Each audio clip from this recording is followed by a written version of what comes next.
ये जो क्वेश्चन था इसमें उसने क्या लिखा है, इलस्ट्रेशन नंबर क्या है ये? 47। इस क्वेश्चन में उसने ये बोला कि 1 लाख रुपए का प्रॉफिट हुआ था फर्म को, और उसने वो प्रॉफिट पीएसआर में बांट दिया, दैट इज 2:2:1, जो उसमें गिवन है।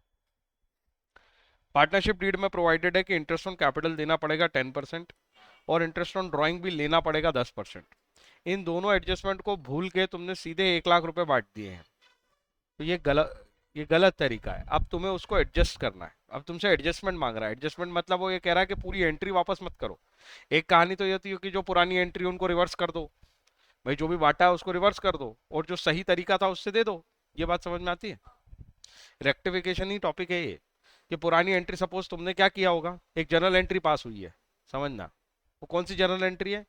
कि पार्टनर की कैपिटल बढ़ गई है 1 लाख रुपए से, और उस रेशो में बढ़ गई है 40,000, 40,000, 20,000, बस पीएनएल अप्रोप्रिएशन से ये एंट्री हो गई है।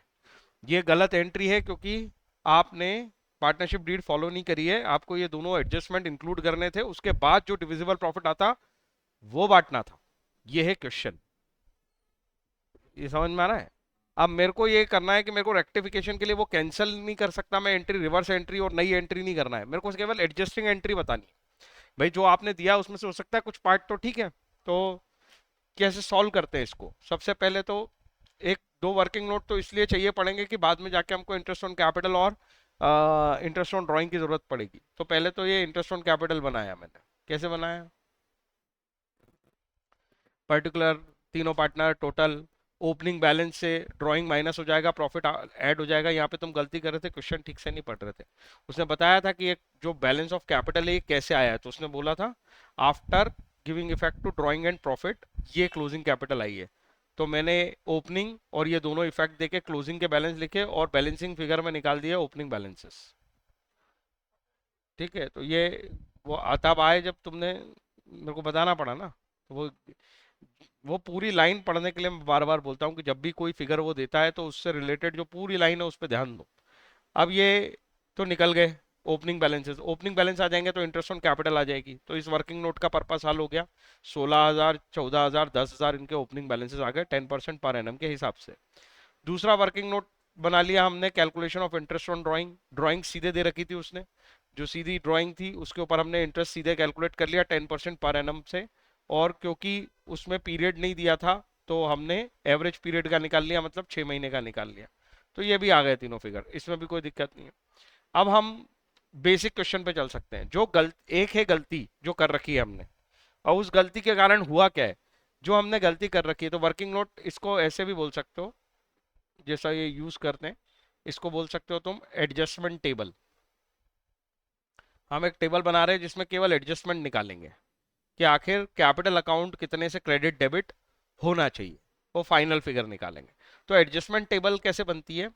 एडजस्टमेंट टेबल ऐसे बनती है कि पहले तो जो ऑलरेडी अप्रोप्रिएटेड है, जो तुमने अप्रोप्रिएशन किया है, मैं बार बार कह रहा हूँ केवल हिसाब पीएनएल अप्रोप्रिएशन की गड़बड़ का है, बाकी कुछ भी नहीं है उसमें।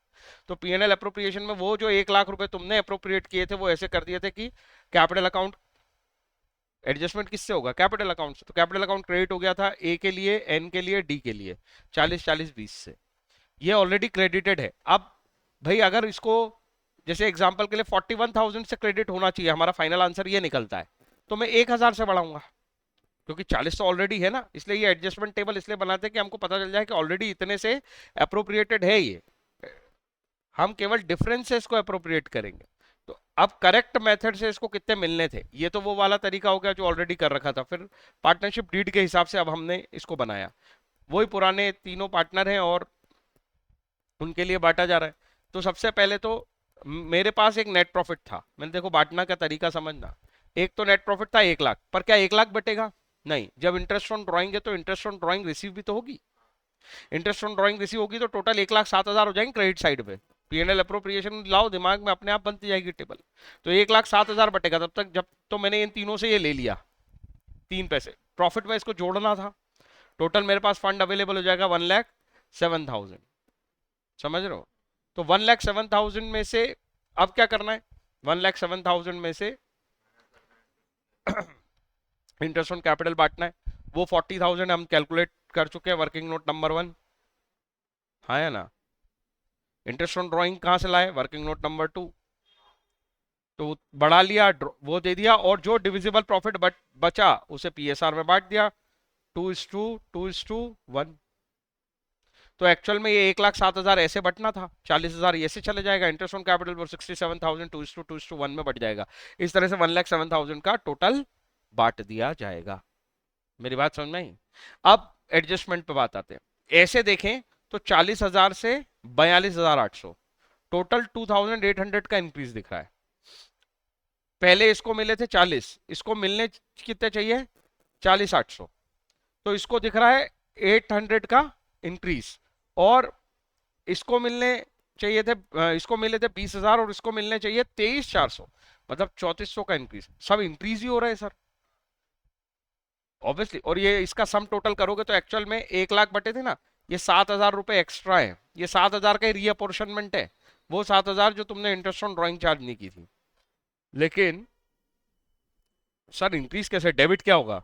एक्चुअल में अभी आधा क्वेश्चन देखा, ये कैपिटल अकाउंट क्रेडिट हो रहे होने चाहिए इतने से, क्योंकि आपका कैपिटल अकाउंट कम क्रेडिट है, लेकिन आपका कैपिटल अकाउंट डेबिट भी तो होना चाहिए। कैपिटल अकाउंट डेबिट क्यों होना चाहिए? ये इंटरेस्ट ऑन कैपिटल कौन लेगा, इंटरेस्ट ऑन ड्राइंग कौन लेगा इनसे? अगर इंटरेस्ट ऑन ड्राइंग लेंगे तो ये पता है ना एंट्री कहां जाती है इंटरेस्ट ऑन ड्राइंग की, कैपिटल अकाउंट। अरे ये तो केवल कैलकुलेशन किया है मैंने, कैपिटल अकाउंट में अभी तक इंपैक्ट दिया है इसका? ये मैंने कैलकुलेशन किया कि आपको 1,07,000 लेने हैं, ये लिए कहाँ है कैपिटल अकाउंट में? कहीं कैपिटल अकाउंट डेबिट किया है अभी तक? ये बात समझ नहीं आ रही। ये इतने से कैपिटल अकाउंट क्रेडिट होंगे, यहाँ पे कर दिए हैं इसने, करना इतने से चाहिए, तो इतने से डेबिट नहीं करना चाहिए क्या? ये 7,000 लेके तो आओ। नहीं आ रही समझ में, ऊपर से जा रही है।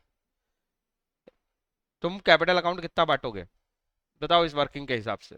तुम पीएनएल अप्रोप्रिएशन बनाते, छोड़ो सारे अकाउंट, ये बांटते ना तुम 40 और 67, कि और कुछ बांटना है? अरे प्राणी पीएनएल अप्रोप्रिएशन बना ले, तेरे को समझ नहीं आ रही है, नींद में बना पीएनएल अप्रोप्रिएशन। कहाँ आ गया वो अभी? अरे अब दो एंट्री होती है इंटरेस्ट ऑन ड्राइंग की, एक क्लोजिंग, ये क्लोजिंग एंट्री बोल ले चल तू, ड्यू की एंट्री कहाँ है? क्या क्लोजिंग एंट्री ये पास करता है तू? क्या पास करता है बता? भूल गया? नहीं, गलत बोल रहा है। हाँ हाँ, ये मान ले। अब वो ड्यू की एंट्री क्या पास करता है? वो कहाँ है, वो कहाँ है?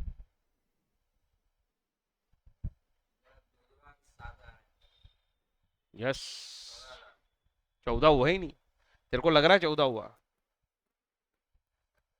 मैं इसलिए कह रहा हूँ एंट्री पास कर, पीएनएल अप्रोप्रिएशन अकाउंट बना। ये रेक्टिफिकेशन का टॉपिक है, सिंपल सा, हमको एक रेक्टिफिकेशन एंट्री पास करनी है। रेक्टिफिकेशन क्या, पहले एक हो गया था रॉन्ग एंट्री, रॉन्ग एंट्री क्या पास हो गई थी? प्रॉफिट बटा था 1,00,000 का तीनों पार्टनर्स में, पीएनएल अप्रोप्रिएशन अकाउंट डेबिट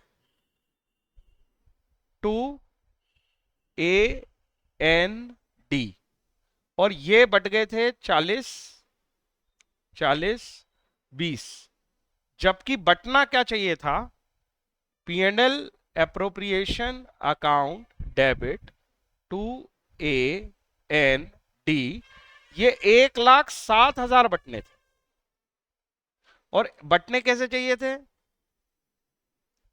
42,800, 40,800 और 23,400।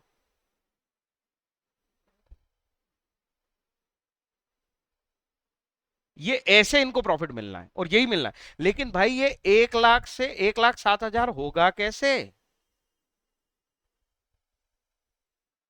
क्योंकि हम 7,000 रुपए क्या रिसीव करेंगे, इंटरेस्ट ऑन ड्रॉइंग।